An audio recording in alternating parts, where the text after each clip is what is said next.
ঠিক আছে, আমরা কি ঠিক মতো শোনা যাচ্ছে আমার কথা? সবাই শুনতে পাচ্ছিস তো? হ্যালো। হ্যাঁ স্যার, শুনতে পাচ্ছি। হ্যাঁ, আসলে আমি এটা রেকর্ড করছি মিটিংটা। আর আমি একটা কথা বলে রাখছি যে আমার পড়ানো হয়ে গেলে, যেটা পড়ানো হচ্ছে সেই রেকর্ডিংটা আমি একটা ইউটিউব চ্যানেলে আমি আপলোড করে দিচ্ছি। তাই যদি মনে হয় কোনোদিন যে পুরোনোগুলো একটু আহ, আবার একবার করে শুনে নেবো, তো সেই ইউটিউব চ্যানেলে পাওয়া যাবে। আমি চ্যানেলটার নাম লিখে দিচ্ছি। এর স্পেলিং গুলো একটু মিস হলেও কিন্তু পাওয়া যাবে না।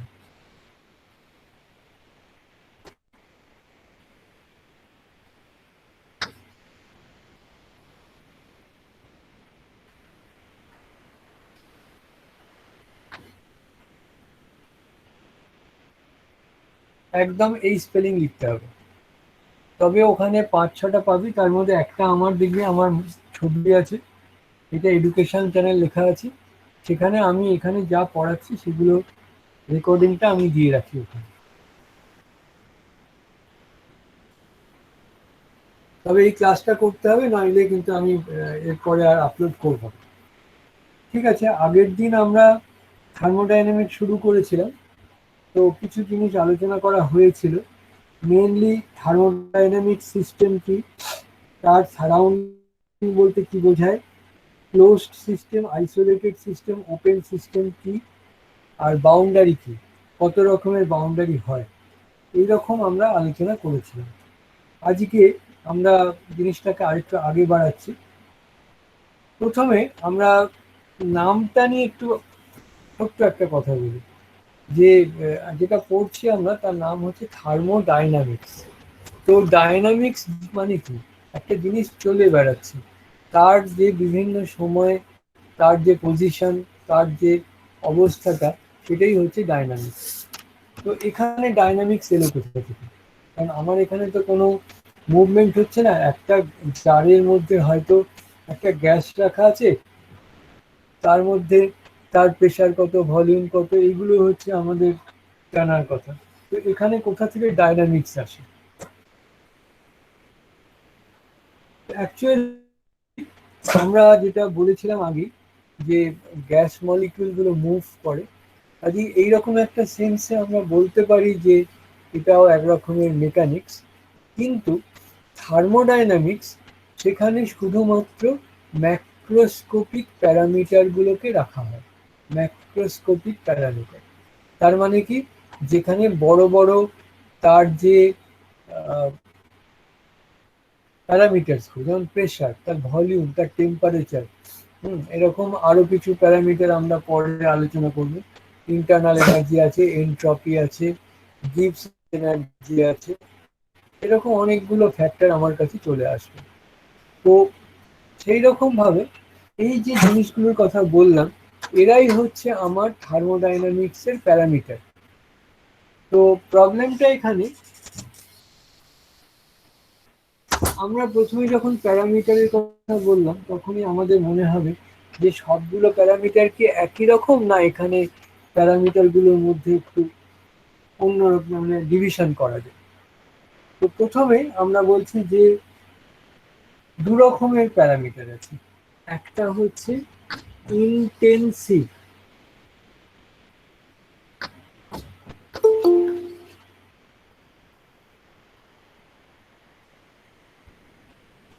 আর একটা হচ্ছে এক্সটেন্সিভ।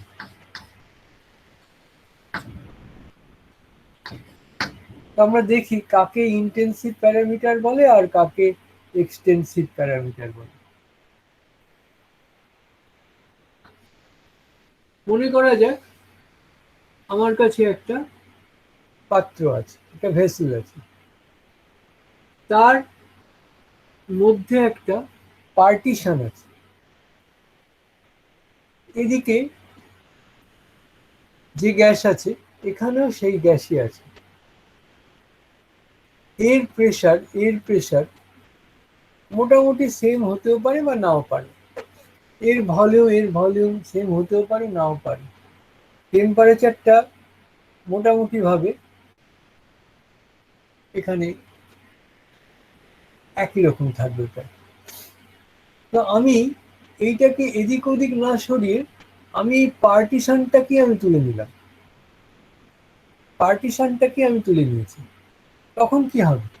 পার্টিশন তুলে নিলে এদের মধ্যে যে প্রেশারটা, যদি দুদিকে প্রেশার সেম থাকে, এখনো তো সেই একই প্রেশার রয়ে গেল, কিন্তু ভলিউম যেটা, সেই ভলিউমটা কিন্তু ডাবল হয়ে গেছে, বেড়ে গেছে। টেম্পারেচার যেটা, সেটাও সেম থাকছে। তাহলে এই যে প্রেশার আর টেম্পারেচার, এদের আমরা বলবো ইনটেনসিভ প্যারামিটার, এইটা। আর ভলিউম যেটা একই থাকছে, এই আমি একটু উল্টো বলেছি, ভলিউমটা পাল্টে যাচ্ছে, সেটা হচ্ছে এক্সটেন্সিভ প্যারামিটার। ঠিক আছে? প্রেশার আর টেম্পারেচার আমি এটাকে যদি তুলে নিই তাহলেও সেম থাকবে, সেই জন্য সেটা ইন্টেন্সিভ হবে। আর আমি যদি এটাকে সরিয়ে দিই, এর ভলিউম আগে V1 ছিল, এর V2 ছিল, দুটো যদি আমি এটা যদি তুলে নিই তাহলে ওটা V1 প্লাস V2 হয়ে যাবে, সেই জন্য এটা হয়ে যাবে এক্সটেন্সিভ। এটা খুব ইম্পর্ট্যান্ট একটা কনসেপ্ট, এই ইন্টেন্সিভ আর এক্সটেন্সিভ প্যারামিটার। কারণ আমরা এর পরে দেখব যে যে প্যারামিটারগুলো আসবে, অনেক সময় তার একটা ইন্টেন্সিভ থাকে আর একটা এক্সটেন্সিভ থাকে। ঠিক আছে? তো ঠিক আছে, আমরা এবার দেখি যে প্যারামিটারগুলোর ব্যাপার কি।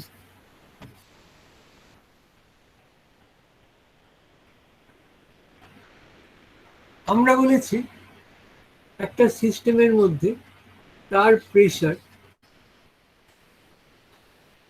একে যদি আমি পি দিয়ে ডিনোট করি, তার ভলিউম তাকে যদি ভি দিয়ে ডিনোট করি, তার টেম্পারেচার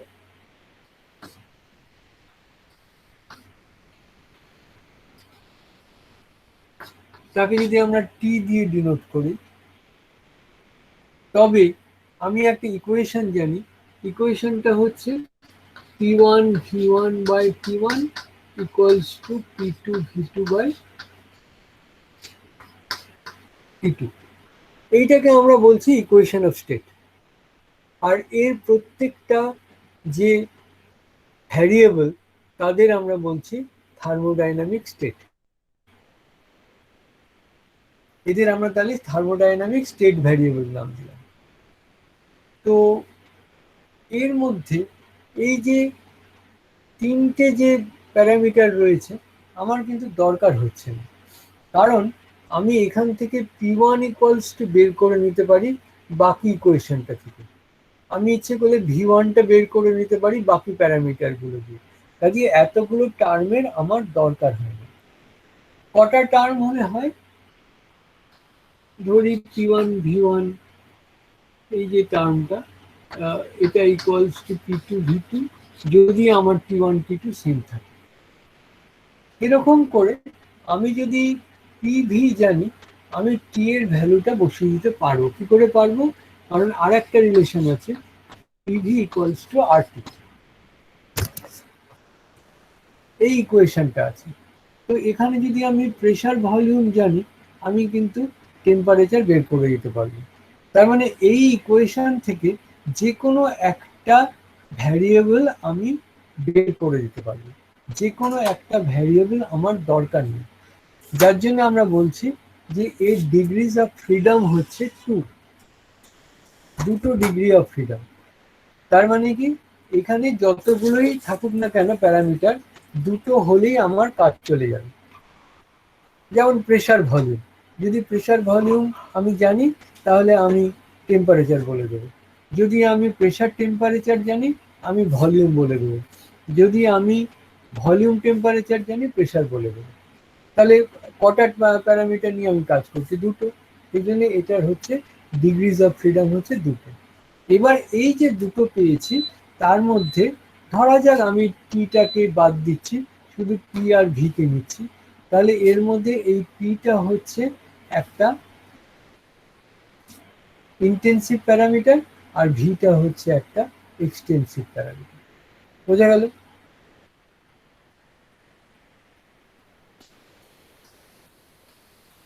আমি একটু অন্য থার্মোডাইনামিক সিস্টেমের কথা আলোচনা করতে পারি, যেমন হচ্ছে সারফেস টেনশন। সারফেস টেনশনের মধ্যে সারফেস টেনশন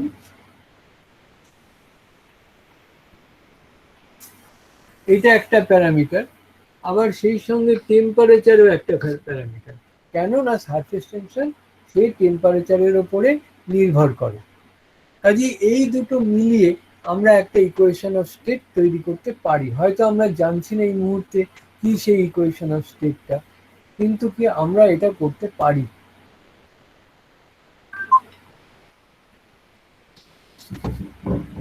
সেরকম করে যদি আমি ম্যাগনেটাইজেশনের কথা ভাবি, তাহলে ম্যাগনেটাইজেশন এন আর সেই সঙ্গে টেম্পারেচার টি এরাও কিন্তু প্যারামিটার হতে পারে। ম্যাগনেটাইজেশন আর টেম্পারেচার এই দুটো মিলিয়ে ইকুয়েশন অফ স্টেট আমি তৈরি করতে পারি। সেটা আমার জানা থাকতেও পারে, নাও পারে। তো এইভাবে ইকুয়েশন অফ স্টেট যেটা, সেটা তৈরি হয় যে যে ভ্যারিয়েবল দিয়ে, তাদের আমরা বলি থার্মোডাইনামিক ভ্যারিয়েবলস। এবার কাকে কাকে আমরা থার্মোডাইনামিক ভ্যারিয়েবল করতে পারবো, প্যারামিটার করতে পারবো, আর কাকে কাকে করতে পারবো না, সেটা একটু আমরা আলোচনা করে দিচ্ছি।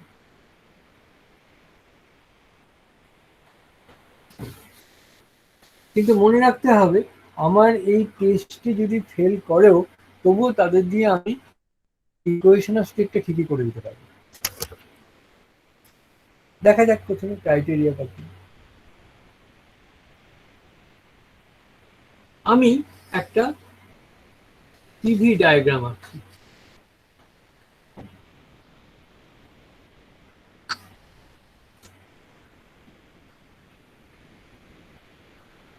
প্রথম কথা হচ্ছে, আমি কি এরকম ডায়াগ্রাম আদৌ আঁকতে পারি? এটা একটা সমস্যা। ধরা যাক আমি একটা হাইড্রোস্ট্যাটিক সিস্টেমের কথা ভাবছি। কিরকম?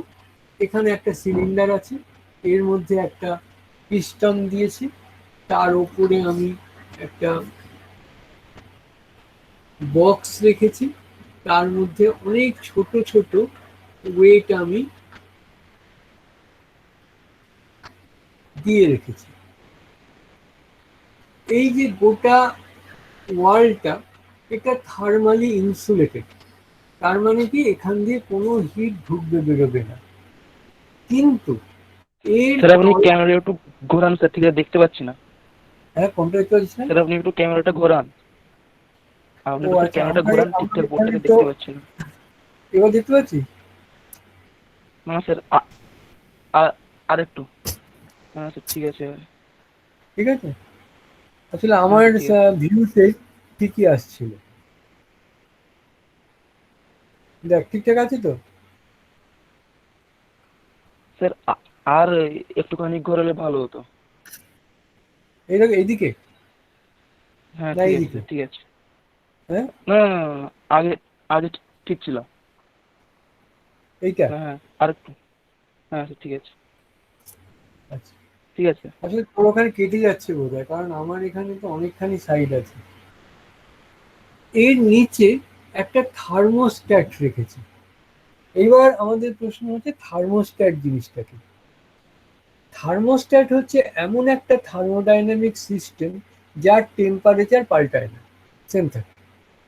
আমি এখান থেকে হিট নিয়ে নিই বা এখানে হিট পাঠাই, এর যে টেম্পারেচার সেটা বদলাবে না, তবে সেটা থার্মোস্ট্যাট হবে। তো এরকম সিস্টেম কি পাওয়া সম্ভব? আমি ওখান থেকে হিট নিলাম অথচ ঠান্ডা হলো না, বা আমি ওখানে হিট দিলাম গরম হলো না, এরকম সিস্টেম কি করে পাবো আমরা? তো ফিজিক্স একটা জিনিস কি, যে ও মেজারমেন্টের উপর নির্ভর করে। আমার এখানে আমি যদি টেম্পারেচার যদি চেঞ্জ হয়ও, সেটা যদি মেজারেবল না হয়, তবেই আমি বলবো যে ওর টেম্পারেচার পাল্টায়নি।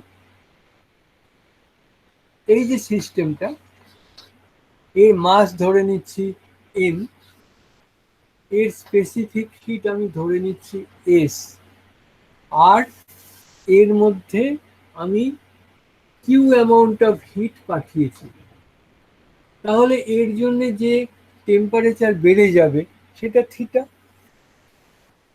এখন এই এমএস প্রোডাক্টটাকে যদি আমি অনেক বড় করে দিতে পারি, তবে কিউ যাই দিই না কেন, থিটার যে ভ্যালু সেটা অনেক ছোট হবে, এত ছোট হবে যে আমি মাপতেই পারবো না।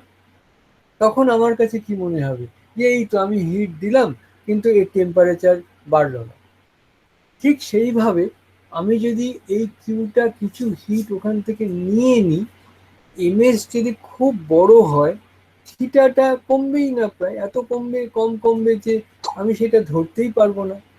তো সেক্ষেত্রেও আমার মনে হবে কি, দেখো এখান থেকে হিট নিয়ে নিলাম অথচ ওর টেম্পারেচার সেম রইল। এটাকে আমরা বলছি থার্মোস্ট্যাট। মানে thermostat is a thermodynamic system whose temperature never changes, একই থাকে। ঠিক আছে, তো আমি এইখানে থার্মোস্ট্যাট রেখেছি, তার মানে কি, আমি এই যে জায়গাটা, এই জায়গাটা টেম্পারেচার চেঞ্জ করতে দেবো না। ওর এই দিকটা বা এই সাইডটা, পুরো সাইডগুলো থার্মালি ইনসুলেটেড, কাজে এখান দিয়ে কোনো হিট ঢুকবে বেরোবে না। আর এই তলার যে বটম সারফেস সেটা হচ্ছে হাইলি কন্ডাক্টিং, তার মানে কি, ও এখান থেকেই একমাত্র হিট দিতে বা নিতে পারবে। এবার এইখান থেকে একটা ছোট একটা ওয়েটকে আমি বার করে নিয়ে এলাম, তাহলে কি হবে, এখানে যে প্রেশারটা পড়ছিল সেই প্রেশারটা স্লাইটলি কমে যাবে। প্রেশার যদি কমে যায়, তখন এর মধ্যের প্রেশারটা বেশি, তাহলে ও পিস্টনটাকে একটু ঠেলে ওপরের দিকে উঠিয়ে দেবে, সে এইরকম জায়গাতে পিস্টনটা উঠে গেছে। তাহলে অবভিয়াসলি ওর ভলিউম বেড়ে গেছে। ভলিউম যদি বেড়ে যায়, তাহলে ওর যে প্রেশার, সেই প্রেশারটা ফল করে যাবে। টেম্পারেচার সেম থাকবে, আমি বলেই দিয়েছি। তো এইভাবে আমরা একটা সিস্টেমের কথা ভাবতে পারি, যেখানে সে তার থার্মোডাইনামিক সিস্টেম চেঞ্জ করছে, তার যে চেঞ্জ স্টেটটা যেটা আছে, থার্মোডাইনামিক যে স্টেটটা, সেটা সে পাল্টাতে পারবে। কি করে পাল্টাবে, আমি বললাম যে এর ওপরে প্রেশার বা ভলিউম যেটা আছে সেটাকে আমি গ্র্যাজুয়ালি কমাবো বা বাড়াবো। এখন প্রশ্ন হচ্ছে যে আমি কত তাড়াতাড়ি আমি এটাকে কমাবো বা বাড়াবো। আমি কি এক মানে একসঙ্গে এক মুঠো ওয়েট নিয়ে আমি ফেলে দিতে পারি না, পারি না? এই প্রশ্ন এখন আমাদের কাছে খুব রিলেভেন্ট। দেখা যাক আস্তে আস্তে আমরা উত্তরটা পাওয়ার চেষ্টা করি। প্রথম কথা হচ্ছে যে আমি এখানে যা রেজাল্ট হবে, এখানে আমি গ্রাফে প্লট করব। একদম প্রথমে যখন আমি এখানে ওয়েট গুলো সেম রেখেছি, তখন অবভিয়াসলি প্রেশার বেশি, তার মানে আমি এইরকম একটা জায়গায় বসে আছি। এই পয়েন্টটা হচ্ছে আমার এই মুহূর্তের প্রেশার, এই মুহূর্তের ভলিউম। এবার আমি যদি কিছুটা প্রেশার, কিছুটা ওয়েটকে আমি তুলে নিই, তাহলে এটা কি হবে, বেশ কিছুটা উপরে উঠে যাবে।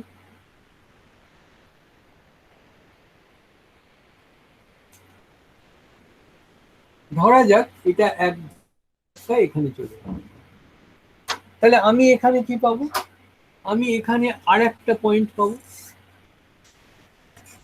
এইটাকে যদি এ বলি, এইটাকে যদি বি বলি, তাহলে এখানে এ আছে, এখানে বি আছে, বা আমি আরেকটু নিচে রাখলাম বিটাকে।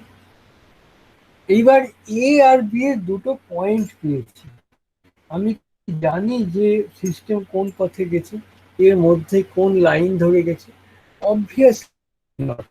তার কারণ কি, কারণ হচ্ছে যে এই যে আমরা একটা চেঞ্জ করেছি, এই চেঞ্জটা কিন্তু অ্যাব্রাপ্টলি হয়েছে, এবং সেটা একবারে এক এক রকমের রেজাল্ট দেবে। একটু বুঝিয়ে বলি, এই এ আর এই বি, এই দুটো ফিক্সড, এর রেজাল্টটাও ফিক্সড।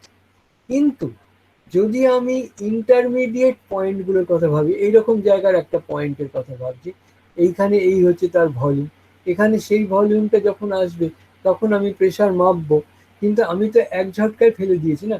কাজে প্রথমবার করলে এখানে এই মাঝের পয়েন্টটা যত প্রেশার ভলিউম হবে, দ্বিতীয়বার করলে সেই ভলিউমে ওই প্রেশার নাও আসতে পারে, যার জন্য আমি কিন্তু মাঝখানে কিছুই দাগ টানতে পারবো না। শুধু আমার এই ডায়াগ্রামের মধ্যে এইটা ইনিশিয়াল পয়েন্ট, এটা ফাইনাল পয়েন্ট, ব্যাস। মাঝখানে কোনো আমি এই দিতে পারবো না, কোনো পয়েন্ট বা রেখা কিছু লিখতে পারবো না। কেন পারবো না? তার কারণ হচ্ছে যদি আমি দিই, তাহলে প্রত্যেকবারে ওখানে একই রেজাল্ট থাকতে হবে, যেটা পসিবল নয়। সেই জন্য আমি মাঝখানে কিছুই লিখবো না। এই যে প্রসেস, এই প্রসেসটাকে বলা হয় ইরিভার্সিবল প্রসেস। ইরিভার্সিবল প্রসেস মানে কি, এইটাকে আমি রিপিট করতে পারবো না, আমি এটাকে মানে রিভার্স করতে পারবো না।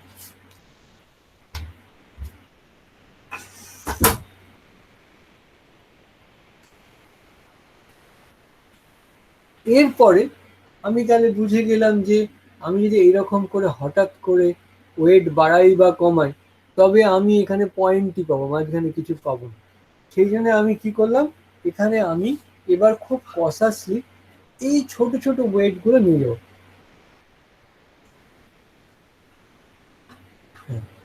তো এই যে এখানে ছোট ওয়েট দিচ্ছে, এটা আমি ইয়ার্কি করে বলি যে এখানে হয়তো কিছু বাদাম ভাজা রাখা আছে, একটা একটা করে বাদাম তুলে তুলে ফেলা হচ্ছে, খেয়ে ফেলবি না, এটাকে রাখবি কারণ আমার দরকার হবে পরে আবার। তো এটাকে তুলে আমি রেখে দিয়েছি, তখন এটা স্লাইট একটু উঠেছে, উঠে কিন্তু ও আবার ইকুইলিব্রিয়ামে চলে গেছে। আগেও ইকুইলিব্রিয়ামে ছিল, এখনো ইকুইলিব্রিয়ামে চলে গেছে।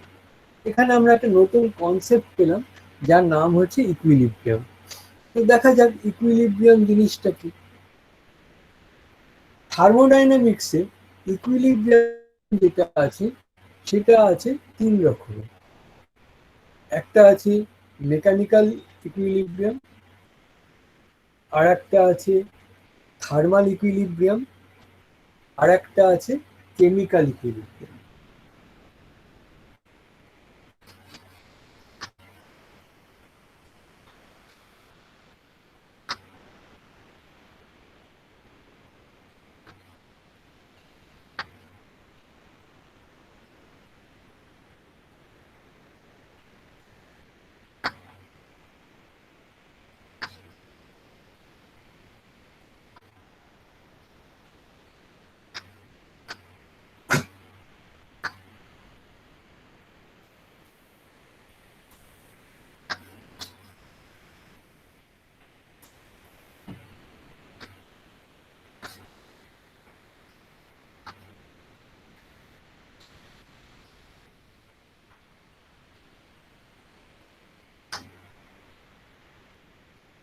হ্যাঁ, তো এখানে আমি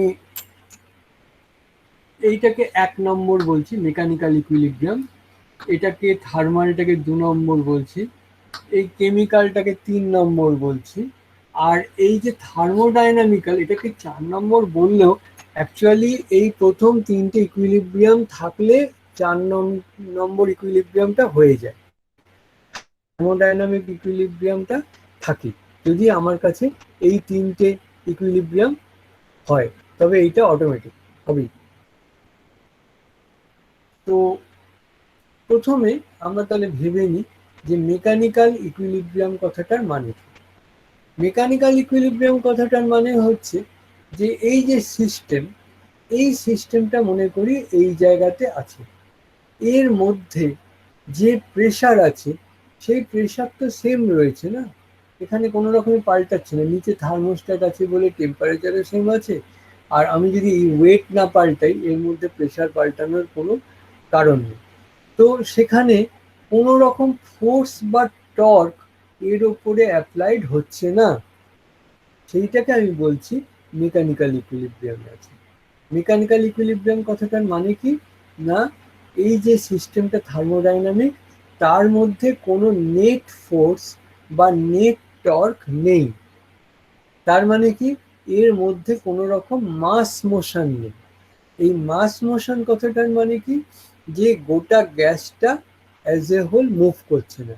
আমরা সবাই জানি মাইক্রোস্কোপিক মোশন এখনো আছে, এর মধ্যে মলিকিউলগুলো নিজেদের মধ্যে ছোটাছুটি করছে, কিন্তু মাস মোশন মানে হচ্ছে গোটা সিস্টেমটা অ্যাজ এ হোল মুভ করছে। সেই রকম কিন্তু হচ্ছে না, সেরকম কখন হবে, যখন তার উপরে কোনো আনব্যালেন্স ফোর্স বা টর্ক থাকবে। এবার আমি আনব্যালেন্স ফোর্স বা টর্ক কি করে তৈরি করতে পারি, খুব সহজে। আমি এখান থেকে যদি একটা আমি ওয়েট তুলে নিই, তাহলে এখানে সঙ্গে সঙ্গে তার প্রেশারটা কমে যাবে, প্রেশার কমে গেলেই এটা ওপরের দিকে উঠবে, গোটা গ্যাসটার একটা মাস মোশন হবে। কিন্তু এখানে যখন আমরা শুরু করেছিলাম তখন যে প্রেসার ভলিউম ছিল একটু ওপরে উঠে গিয়ে তার প্রেসার ভলিউমটা সামান্য পাল্টেছে বটে, কিন্তু ওটা এখনো মেকানিক্যাল ইকুইলিব্রিয়ামে আছে। কারণ এই অবস্থায় উঠে যাওয়ার পরে আর এর মধ্যে কোনো রকমের ফোর্স বা টর্ক নেই, ওকে ওপরে তুলে দিয়েছে, ব্যাস প্রেসার সেম হয়ে গেছে, এরপর ওর আর কোনো বক্তব্য কিছু নেই। ওটা এখনো ইকুইলিব্রিয়ামে আছে, আগেও ইকুইলিব্রিয়ামে ছিল। তো এখানে আমি একটা ছোট্ট কথা বলে নিতে চাই, সেটা হচ্ছে আমি যে পিস্টনটাকে ওপরে তুলেছি তার জন্য যে মেকানিক্যাল ইকুইলিব্রিয়ামটা নষ্ট হয়ে গেল, আনস্টেবল হয়ে গেল, ঠিক কতক্ষণ বাদে আবার ওটা নর্মাল স্টেটে ফিরে যাবে। নর্মাল স্টেটে ফেরা মানে কি, এই নতুন অবস্থায় এর ওপরে আর কোনো প্রেসার ফোর্স বা টর্ক এর ওপর প্রযুক্ত হবে না, সেই টাইমটা আমাকে বলতে হবে। সেই টাইমের নাম হচ্ছে রিল্যাক্সেশন টাইম।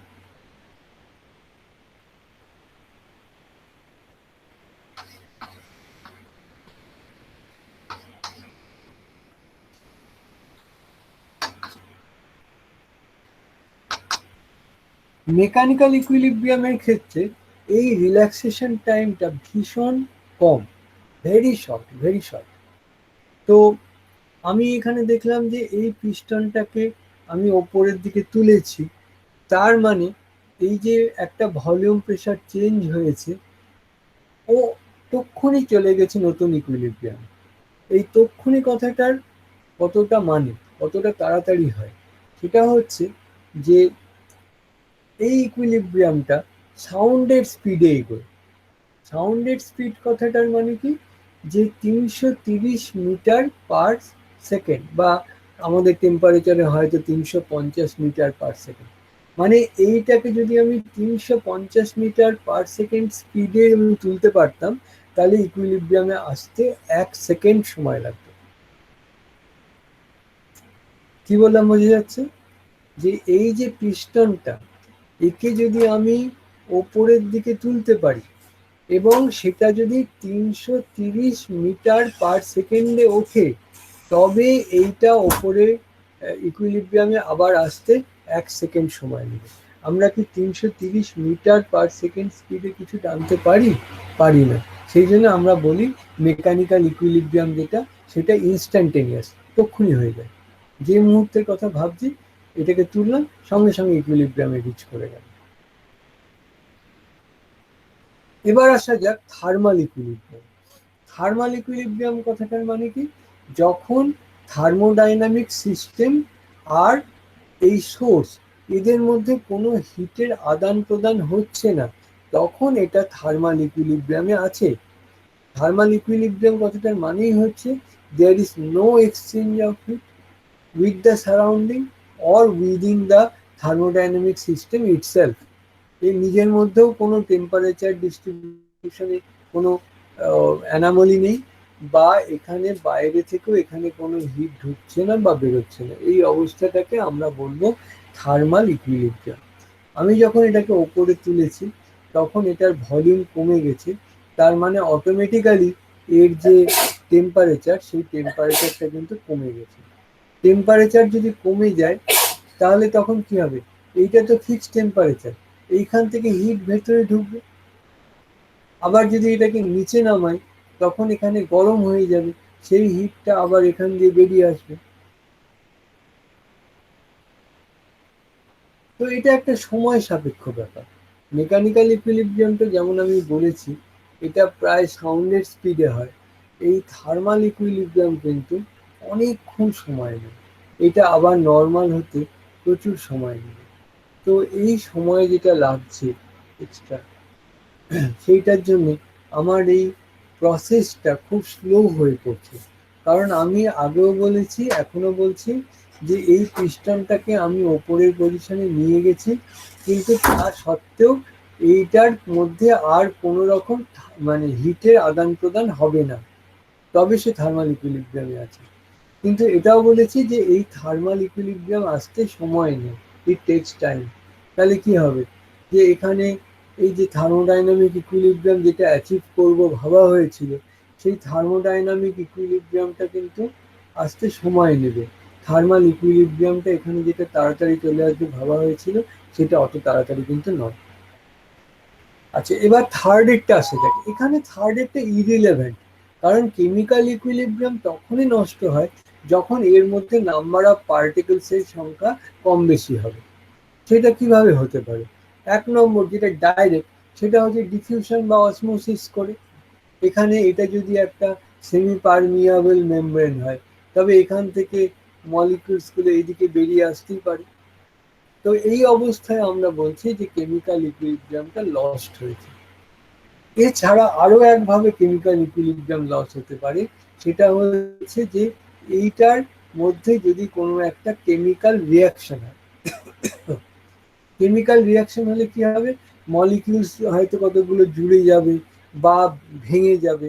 সেই অবস্থায় কিন্তু এখানে বেশ কিছু হিটের ইভলভ হবে কিংবা অ্যাবজর্পশন হবে। কাজে এখানে এই কেমিক্যাল ইকুইলিব্রিয়াম যদি নষ্ট হয়, তাহলে থার্মাল ইকুইলিব্রিয়ামও নষ্ট হচ্ছে, আর যদি নাও হয় থার্মোডাইনামিক ইকুইলিব্রিয়াম যেটা আছে সেটা কিন্তু অ্যাচিভ করতে দিচ্ছে না। কিন্তু আমার এখানে কি আছে? এগুলো সবই একদম মেটাল কন্টেনার, কোথা দিয়ে বেরোবে? যার জন্য বেরোবার রাস্তা নেই বলে এখানে আমরা বলছি কেমিক্যাল ইকুইলিব্রিয়াম যেটা, সেটা প্রথম থেকে শেষ পর্যন্ত রয়ে গেছে। এবার আমরা একটু দেখি যে কেমিক্যাল পটেনশিয়াল যেটা, সেটা দুরকম ভাবে হয় বললাম। একটা হচ্ছে থ্রু ডিফিউশন প্রসেস, আর একটা দেখিয়েছি যে থ্রু কেমিক্যাল রিয়াকশন। তো এই যে কেমিক্যাল রিয়াকশন যেটা, সেই কেমিক্যাল রিয়াকশনটা যদি খুব তাড়াতাড়ি হয়, কারণ কেমিক্যাল রিয়াকশনেরও অনেক রকম প্রকারভেদ আছে। কোনো কোনো কেমিক্যাল রিয়াকশন রিয়ালি ফাস্ট, কয়েক মাইক্রোসেকেন্ডের মধ্যে হয়ে যায়। আবার কোনো কোনো কেমিক্যাল রিয়াকশন আছে সেই ইট টেক্স ইয়ার্স, বছরের পর বছর ধরে এর যে ইকুইলিব্রিয়ামে আসতে সময় নেবে। তো এইখানে আমাদের এখানে এই কেমিক্যাল ইকুইলিব্রিয়ামটা সম্পর্কে আমরা বলতে পারবো না যে এটা স্লো কি ফাস্ট, কিন্তু থার্মাল ইকুইলিব্রিয়াম যেটা, সেটা খুব স্লো। আর যেটা মেকানিক্যাল ইকুইলিব্রিয়াম, সেটা কিন্তু রিয়েলি ফাস্ট। তো আমাদের এখানে যেটা হয়েছে সেটা ওই জন্য আমরা স্লো এটাকে মুভমেন্ট করছিলাম, যাতে করে আমরা এই থার্মাল ইকুইলিব্রিয়াম যেটা, সেটা আসতে বেশি সময় না নেয়। খুব যদি কম টেম্পারেচার কমে বা বাড়ে, সেটাকে মেক আপ করা অনেক সোজা। তারপর এটা যখন রিগেন করলো, তারপর আবার একটা ছোট আমি ফেলে দিলাম ওয়েট, তাতে ও আরেকটু ওপরে উঠলো। এইরকম ভাবে খুব ধীরে ধীরে পিস্টনটাকে যদি নিচে থেকে উপরের দিকে নিয়ে যাই, তবে তাকে কিন্তু দেখবো আমরা, বলা হবে কোয়াজিস্ট্যাটিক প্রসেস। কোয়াজিস্ট্যাটিক প্রসেসের তাহলে বিশেষত্বটা কি হলো না? কোয়াজিস্ট্যাটিক প্রসেস যদি হয়, তবে এখানে যে প্রসেসটা হবে সেটা নিয়ারলি স্ট্যাটিক, খুব আস্তে আস্তে হবে। তার কারণ কি? এর প্রত্যেকটা স্টেটে সিস্টেমটা ইকুইলিব্রিয়ামে থাকবে, তবে আমরা তাকে বলবো কোয়াজিস্ট্যাটিক প্রসেস। মানে এখান থেকে ওঠালাম, তখনও হিট এক্সচেঞ্জ হয়ে যাচ্ছে, এই অবস্থায় আমি আর তুলতে পারবো না এটাকে। আমাকে প্রত্যেকটা ছোট ছোট স্টেপ নিতে হবে, এবং তারা সমস্ত এত ছোট স্টেপস আমরা এখানে নিয়েছি যে থার্মাল ইকুইলিব্রিয়াম আসতে এমন কিছু সময় নেবে।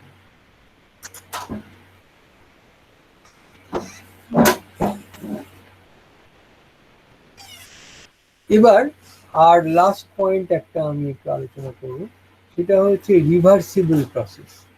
যদি এরকম হয় যে ও কোয়াজিস্ট্যাটিক প্রসেস, মানে প্রত্যেকটা স্টেট, একটা স্টেট থেকে আর একটা স্টেটে উঠবে, ইকুইলিব্রিয়ামটা থেকেই যাবে, তবে তাকে আমরা বলবো যে কোয়াজিস্ট্যাটিক প্রসেস। আর এই কোয়াজিস্ট্যাটিক প্রসেসটা যদি এমন হয় যে এখানে কোনোভাবে ডিসিপ্যাটিভ ফোর্স না থাকে, তবে তাকে আমরা বলবো রিভার্সিবল প্রসেস। এবার ডিসিপ্যাটিভ ফোর্স মানে কি সেটা বুঝতে হবে। ডিসিপ্যাটিভ ফোর্স মানে হচ্ছে যে এই পিস্টনটাকে যখন আমি ওপরে তুলছি, তখন যেন অন্য কোনোভাবে এনার্জি লস না হয়। কি করে এনার্জি লস হতে পারে? না, এই পিস্টনটাকে যখন আমি তুলেছি, দেওয়ালের সঙ্গে ঘষা লাগছে, তার মানে এখানে একটা ফ্রিকশন হচ্ছে। আর ফ্রিকশন হলেই আমরা জানি এখানে হিট ডেভেলপ করে। তবে আমি যদি এটাকে ওপরে তুলে নিয়ে যাই, যে হিটটা দরকার হবে কারণ ঠান্ডা হচ্ছে, সেই হিটটা ও রিজার্ভার থেকে না নিয়ে ওই ওয়াল থেকেও নিতে পারে। এটাকে বলা হচ্ছে ডিসিপ্যাটিভ ফোর্স। আর এই ডিসিপ্যাটিভ ফোর্স থাকলেই ওটা রিভার্সিবল হবে না। রিভার্সিবল মানে কি? রিভার্সিবল প্রসেস মানে হচ্ছে যে এর একটা ফরওয়ার্ড প্রসেস থাকবে আর একটা ব্যাকওয়ার্ড প্রসেস থাকবে। ফরওয়ার্ড প্রসেস মানে কি? আমি এই যে এগুলোকে একটার পর একটা তুলে নিয়ে যাচ্ছি, আর পিস্টনটা ওপরে উঠতে উঠতে এ থেকে বিতে পৌঁছবে। তারপরেতে আমি একটা যদি ব্যাক প্রসেস নিই, মানে এইগুলোকে আবার একটা একটা করে রাখতে থাকি, তবে কি হবে? এটা আবার নিচে নামবে। এবং ওঠার সময় কোনো একটা অবস্থায় ওর যা প্রেসার ভলিউম টেম্পারেচার ছিল, নামার সময়ও সেই জায়গায় যখন এসেছে, যদি দেখা যায় যে সেই প্রেসার ভলিউম টেম্পারেচার থেকে যাচ্ছে সিস্টেমের মধ্যে, তবে আমরা বলবো প্রসেসটা হচ্ছে রিভার্সিবল। কিন্তু যদি ডিসিপ্যাটিভ ফোর্স থাকে তবে কি হবে? ডিসিপ্যাটিভ ফোর্স থাকা মানে কি? যে এইখানে যতটা হিট তোলার কথা ততটা তুললো না, আবার নামার সময় কি হবে? এই হিটটা আবার অ্যাড হয়ে যাবে, ফলে যতটা হিট বেরিয়ে যাওয়ার কথা তার থেকে বেশি হিট বেরোচ্ছে। তাহলে যখন এটা ফরওয়ার্ড প্রসেস ছিল, তখন প্রত্যেকটা স্টেটে এর যা প্যারামিটার ছিল, যখন ব্যাকওয়ার্ড প্রসেস হয়েছে তখন কিন্তু প্রত্যেকটা স্টেটে তার যে প্যারামিটারগুলো সেগুলো সমস্ত আলাদা হয়ে গেছে। তো এই জন্য ইরিভার্সিবল প্রসেস আর রিভার্সিবল প্রসেস। রিভার্সিবল প্রসেস হলে কোনো একটা থার্মোডাইনামিক সিস্টেমের ফরওয়ার্ড প্রসেসে তার যে প্যারামিটার থাকবে কোনো একটা পয়েন্টে, যখন রিভার্স করবে তখন সেই পয়েন্টে সেই টেম্পারেচারে থাকতে হবে, তবে আমরা তাকে নাম দেবো হচ্ছে রিভার্সিবল প্রসেস। বুঝে গেল? আচ্ছা ঠিক আছে, তাহলে আজকে আর আমি প্রসিড করছি না, এখানেই আমি শেষ করছি মিটিংটা। আর এই মিটিংয়ের লিঙ্ক নেই, পরের দিন ঢোকা যাবে। এই লিঙ্কটা সবাই রেখে দেবে ঠিক মতো। Hello sir. হ্যাঁ, বল। স্যার বলছি ওই রিভার্সিবল প্রসেস আর কোয়াসিস্ট্যাটিক প্রসেসটা কি মানে প্রায় একই রকম নাকি ডিফারেন্স আছে? কোয়াজিস্ট্যাটিক কোয়াজিস্ট্যাটিক প্রসেস না হলে রিভার্সিবল প্রসেস হতে পারবে না। কারণ হচ্ছে যে আমি এখান থেকে যখন উঠিয়ে নিয়ে যাচ্ছি, তখন কোনো একটা পার্টিকুলার জায়গায় ওর যা প্রেসার ভলিউম টেম্পারেচার, আমি যদি উল্টো দিকে আসি তাহলে ওই পয়েন্টে এলে সেম প্রেসার ভলিউম টেম্পারেচার থাকার কথা রিভার্সিবল প্রসেস হলে। কিন্তু এখানে তো দেখতে পাচ্ছি কি, যদি আমি একটা হঠাৎ করে ওয়েট নিয়ে যাই, তো এটা খুব জোরে পিস্টনটা উঠে গেল, তখন এই অবস্থায় ওর যে প্রেসার ভলিউম টেম্পারেচার ছিল, আবার যদি ধবাস করে ওকে নামিয়ে দিই, তাহলে এই জায়গায় সেই প্রেসার ভলিউম টেম্পারেচার নাও থাকতে পারে। তাহলে এটা রিভার্সিবল হবে কি করে? সেই জন্য কোয়াজিস্ট্যাটিক প্রসেস হওয়াটা খুব গুরুত্বপূর্ণ রিভার্সিবল হওয়ার জন্য। আর 2 নম্বর পয়েন্ট যেটা, সেটা মাথায় রাখতে হবে, সেটা হচ্ছে ডিসিপ্যাটিভ ফোর্স যেন না থাকে এখানে, এই যে ফ্রিকশনের জন্য হিট যেন না থাকে। ফ্রিকশন ছাড়া আরো দুটো কারণে এটা ডিসিপ্যাটিভ ফোর্স আসতে পারে। সেটা হচ্ছে এত জোরে উঠেছে যে গ্যাসের মধ্যে মাস মোশন হয়েছে, আর মাস মোশন হলে সেখানে তাদের লেয়ারের মধ্যে ভিসকসিটি কাজ করতে পারে। তো সেই ভিসকসিটি হলেও এখানে টেম্পারেচার বেড়ে যায়, তো এটাও যেন না থাকে। আবার একটা আছে, সেটাকে বলে ভর্টিসিটি। ভর্টিসিটি মানে ঘূর্ণি। খুব জোরে যদি এটাকে নাড়ানো যায়, তবে এর মধ্যে একটা ঘূর্ণি তৈরি হতে পারে। তো সেটাও যেন না হয়, সেটাও হচ্ছে ডিসিপ্যাটিভ ফোর্স। তাহলে যদি কোয়াজিস্ট্যাটিক প্রসেস হয় আর যদি ডিসিপ্যাটিভ ফোর্স না থাকে, তবে আমরা বলতে পারি যে এই কোয়াজিস্ট্যাটিক প্রসেসটা একটা রিভার্সিবল প্রসেস। দেখ উত্তর পেলি কিনা। হ্যাঁ স্যার, ক্লিয়ার। হ্যাঁ স্যার, বলছি আর একটা কোশ্চেন ছিল। ওই থার্মোডাইনামিক্সে ওই হুম। টাইম কি অ্যাজ এ ভ্যারিয়েবল ধরা হয় মানে সাধারণত? থার্মোডাইনামিক থার্মোডাইনামিক্সে মানে ভ্যারিয়েবল কি ধরা হয়? বুঝলাম না কি বললি। হ্যাঁ স্যার বলছি থার্মোডাইনামিক্স এর টাইম অ্যাজ এ ভ্যারিয়েবল, মানে টাইমকে কি একটা ভ্যারিয়েবল ধরা হয়?